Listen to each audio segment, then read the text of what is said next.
Welcome back. This is part 4 of the EF build, and if you watched part 3, you've seen that we finally got it started. So let me show you what I plan on doing today. Alright, so you saw I did this kind of janky wiring. I want to clean that up. I got to clean up the igniter wiring. The engine, I don't know if you noticed in the last video, it moves, and that's because the rear mount, let's see if I get a view on it. No, not really, but the rear mount is there. It just has to be bolted on. I just want to clean everything up because the wiring is all over the place. I don't think I'm going to get into the headlight wiring or any of that. I might just put it off to the side just so that we can focus on cleaning up the engine wiring. I know some people commented on Instagram about this wire, and what happened was when I was testing spark, I pulled it out and it took the bottom piece that goes on the head of the spark plug. It pulled it with it, so I push it in there, and for that reason it won't push in. So it does work, but it's sticking out. I'm gonna probably have them buy new spark plugs, new wires, a new cap and rotor, just so we can start fresh, because all that stuff doesn't look all that great. The inside, you already seen the mess we were working with here, but I gotta ground the pump properly because I just cut it. I need to clean up these wires, the shifter. I don't know, I gotta look at the bushings from underneath because it's super sloppy. First gear is all the way here and hits the wheel, so that's not gonna happen. I don't even know, maybe this, I don't even know if this is like separated or whatever. I don't even know who makes this or if it's fancy or whatever the deal is. I don't really care because it's kind of ridiculous.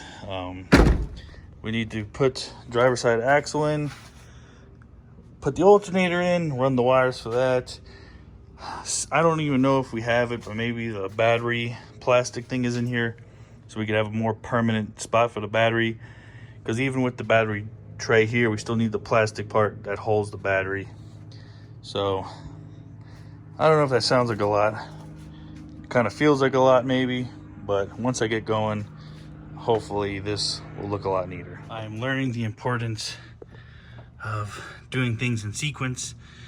The rear mount was back there with this rear mount, and I had to loosen it. I really tried hard to get it, but there's a bolt right there that was already there, and that needs to come out so that the bracket can slide on there. So I'm fighting it. I loosened the mount. I don't want to take it completely out. So that's where I'm at. I started to get the rear mount on and it started raining like crazy. So I'm taking a break. All right, so the motor is now solid. I cannot move it. But it was a pain. I don't know. People with EF would probably know that this middle bolt, pretty difficult. Maybe it'd be easier to put the mount in and then do this mount, but since it was already in, I didn't feel like doing that. So that's all done. I tightened up this bolt. This bolt was loose, and it's humid as hell. It rained. I feel like crap. So more cleaning up to do. Probably do some with this igniter wire. Look at it.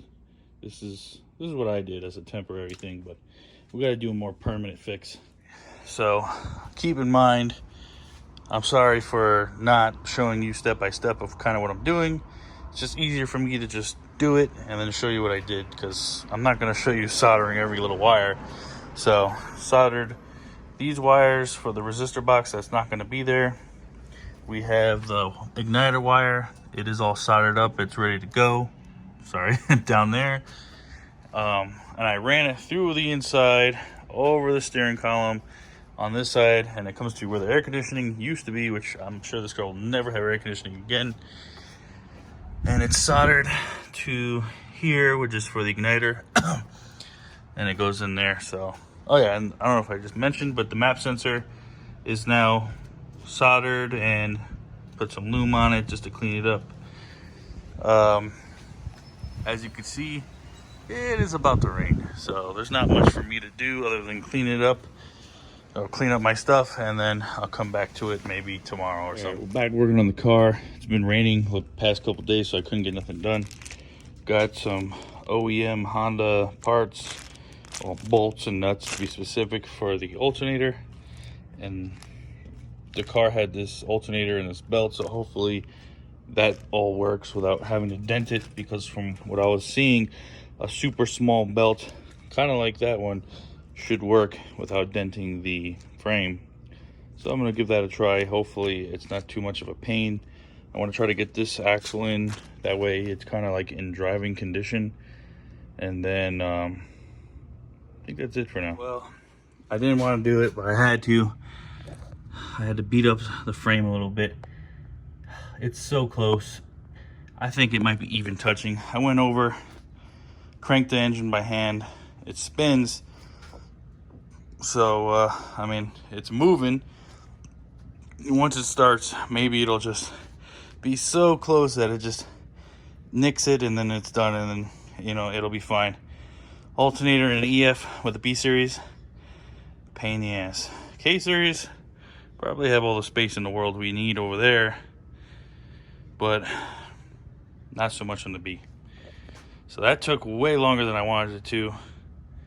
Mosquitoes are biting me up, but I'm gonna get this wheel off, start working on that. It's a pain in the butt. Axle is in, everything's basically in. Just got to put the caliper on and the wheel and the axle nut. The mosquitoes are killing me. They're eating me alive, but we got the axle in, which is, I think that what was the only thing left to get in this thing, like in driving condition, other than like what's up top, and of course like coolant and stuff. But I mean, now I can put it on the ground, since there's really nothing else for me to do underneath until, I don't know, maybe I want to do some wiring here for the bumper, but it's super not important right now. So one big step. All right, so since I got that side done, I guess I'm at a good point where I could put the wheels on, tighten up the axle nuts. I had to put a new one on that side. I had one laying around. We have the radiator, we have the hoses, we have the coolant. It's actually a really nice day, but it might rain, so see how far we get into it. I actually forgot to get hose clamps.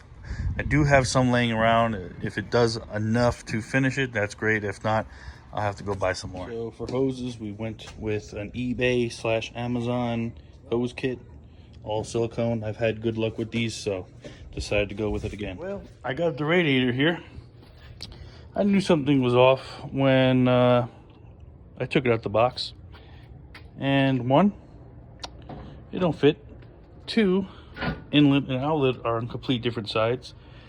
So I look up the part number here, and on the box, this goes to a Firebird. Obviously, we don't have a Firebird here.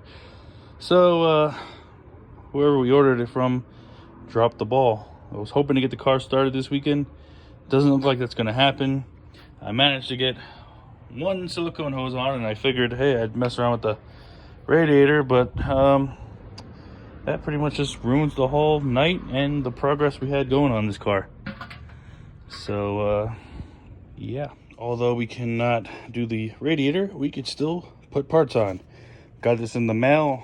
It's a battery tray. We needed this because there was no way battery's going to fit nicely in there.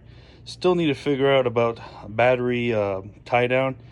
Either I can make one, or I could just zip tie it, or bungee cord it, or something in the meantime. So this is so simple. Just put this here, somewhere like that. Like that. I'm going to grab the battery and just put it in there. That way the battery has a place to be instead of on the ground. Unrelated, but still channel related. I have a CD009 from a 350Z I picked up from the junkyard, which will be going in the store. And you probably haven't seen this yet because I haven't shown anyone. Borg Warner S366. That'll be going in the store. But I want to finish this before I get back on this. But with that turbo and that transmission, we can make some serious jam out of the SOAR. So unfortunately, I think this comes to an end for part 4, where I was hoping to drive the car, but didn't quite get there. Still trying to figure out what's going on with the radiator. We contacted the seller on eBay, and we haven't got nothing back, and it's Monday. I'm not sure what the date is, the 23rd maybe, the 22nd, I don't know. So we did get some stuff done. We cleaned up some stuff, but we didn't quite get to where I wanted to be, and I don't really feel like doing the interior wiring until I kind of just get the motor done, as far as like, you know, being able to drive. Because the inside, it's just a matter of just tightening up, grounding some things, trying to cut out some things if I can without getting too crazy. So I think I'm at a good stopping point right now, and we'll pick up hopefully once we get the radiator, hopefully soon. That way we can get the next video of it driving, which would be super great, because God knows when the last time this car actually drove. So hope you guys enjoyed the video. I continue to have fun with this car. I am looking forward to working on my SOAR soon, but you know, one thing at a time. So till next time, Jay-Z Chris, later.